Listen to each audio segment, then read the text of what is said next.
আজ বৃষ্টি হতে পারে, সে একটি চাকরি পেতে পারে। স্যার আমি কি এখানে বসতে পারি? তুমি জীবনে অনেক বড় হও, কারো কোনো কাজ করার সম্ভাবনা আছে বা কারো কোনো কিছু হওয়ার সম্ভাবনা আছে। যেমন আমি তোমার সাথে দেখা করতে পারি, মানে দেখা করার সম্ভাবনা আছে। ঠিক আছে, মানে আমি দেখা করতে পারি, দেখা করাটা সম্ভাবনা আছে। সে ডাক্তার হতে পারে, মানে ডাক্তার হওয়ার সম্ভাবনা আছে। এই যে সম্ভাবনা আছে, এই ধরনের কথাবার্তার জন্য আমরা কিন্তু মেয়ে ব্যবহার করতে পারি। আরেকটা ক্ষেত্রে তাহলে প্রথমে আমরা কোনো কিছু করার বা হওয়ার সম্ভাবনা আছে, এই ক্ষেত্রে আমরা মেয়ে ব্যবহার করতে পারি। দ্বিতীয় নম্বরে আমরা মেয়ে ব্যবহার করতে পারি ভদ্রভাবে অনুমতি চাইতে। যেমন স্যার আমি কি ভিতরে আসতে পারি, স্যার আমি কি এখানে বসতে পারি, এই যে আমি কি আপনাকে সাহায্য করতে পারি। এই যে সম্ভাবনা ক্ষেত্রে এবং ভদ্রভাবে অনুমতি চাইতে ক্ষেত্রে আমরা ব্যবহার করব। আরেকটা 3 নম্বরে আমরা আরেকটা জায়গাতে ব্যবহার করব, সেটা হচ্ছে কাউকে শুভকামনা জানাতে। যেমন তুমি সুখী হও, মে ইউ বি হ্যাপি, তুমি সুখী হও। তাহলে প্রথমটা আমরা ব্যবহার করলাম কারো কোনো কাজ করার বা কোনো কিছু হওয়ার সম্ভাবনা আছে। দ্বিতীয় নম্বরে আমরা ভদ্রভাবে অনুমতি চাইতে এটা ব্যবহার করছি। 3 নম্বরে আমরা ব্যবহার করছি কাউকে শুভকামনা বা শুভেচ্ছা জানাতে, তুমি দীর্ঘজীবী হও, অনেকদিন বেঁচে থাকো, এই ধরনের কথাবার্তাগুলো বলতে। তো চলুন আমরা উদাহরণের সাহায্যে বোঝার চেষ্টা করি। তো কোনো কিছু হওয়ার সম্ভাবনা আছে, এই ধরনের বাক্যগুলো লেখার ক্ষেত্রে প্রথমে আমাদের সাবজেক্ট চুজ করতে হবে, তারপরে ভার্ব, মেয়ের পরে একটা ভার্ব। তাহলে আজ বৃষ্টি হওয়ার সম্ভাবনা আছে, ইট মে, আর এ আই রেইন। কবে? আজ, টুডে, TODAY, টুডে। তাহলে বৃষ্টি হওয়ার সম্ভাবনা আছে, ইট মে রেইন টুডে। এই যে বৃষ্টি, তারপরে এইরকম ধরনের আরো বেশ কিছু জায়গাতে আমরা কিন্তু ইট ইট ব্যবহার করি। তো কোন কোন ক্ষেত্রে আমরা ইট ব্যবহার করি ওইটা আমরা আরেকটা ক্লাসে আলোচনা করব।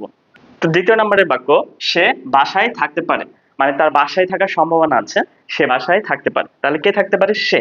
তাহলে সে ক্ষেত্রে আমরা হিও ব্যবহার করতে পারি পুরুষবাচক প্রোনাউনের ক্ষেত্রে, আবার আমরা কিন্তু শিও ব্যবহার করতে পারি স্ত্রীবাচক প্রোনাউনের ক্ষেত্রে। সে বাসায় থাকতে পারে বা তার বাসায় থাকার সম্ভাবনা আছে, তাহলে শি মে মে বি, কোথায় থাকতে পারে? বাসায়, অ্যাট হোম, HOM, হোম।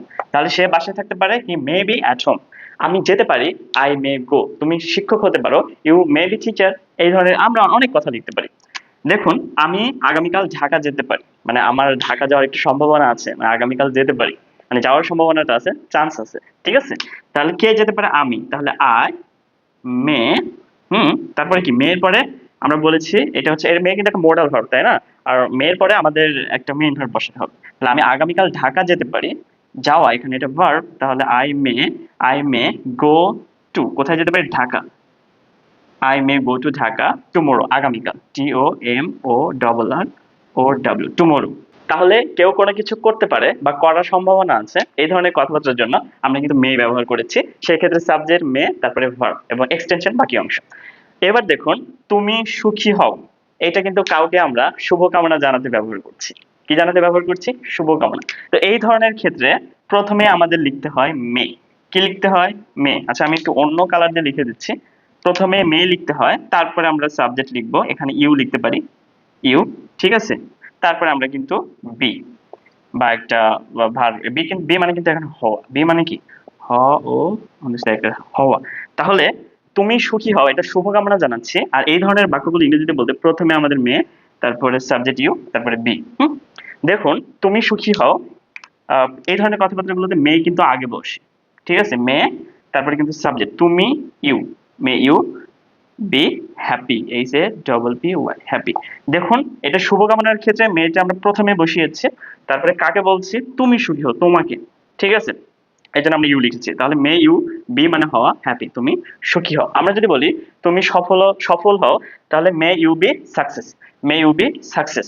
আমরা যদি বলি তুমি দীর্ঘজীবী হও, তাহলে may you be live long, তুমি দীর্ঘজীবী হও। দেখুন আর এক ধরনের বাক্য আছে, যেটা হচ্ছে আমি কি এখানে বসতে পারি। আমরা কিন্তু অনুমতি চাচ্ছি যে আমি কি এখানে বসতে পারি। এই ধরনের কথাবার্তাগুলোর জন্য আমরা কিন্তু এটাতেও মে আমরা ফার্স্টেই বসাবো। তাহলে আমি কি এখানে বসতে পারি, তারপরে সাবজেক্ট। ঠিক আছে, তারপরে কি? সাবজেক্ট, তারপরে ভার্ব, ভার্ব।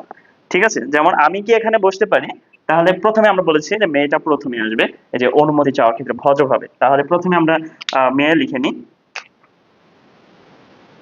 মেয়ে আমরা লিখেছি, তারপরে কে বসতে পারে? আমি। তাহলে মে আই সিট, এই যে বলেছি প্রথমে মে, তারপরে কিন্তু সাবজেক্ট, এখানে কি? আমি। তাহলে মে আই, তারপরে সাবজেক্ট পরে কি? ভার্ব। তাহলে মে আই সিট হিয়ার, আমি কি এখানে বসতে পারি?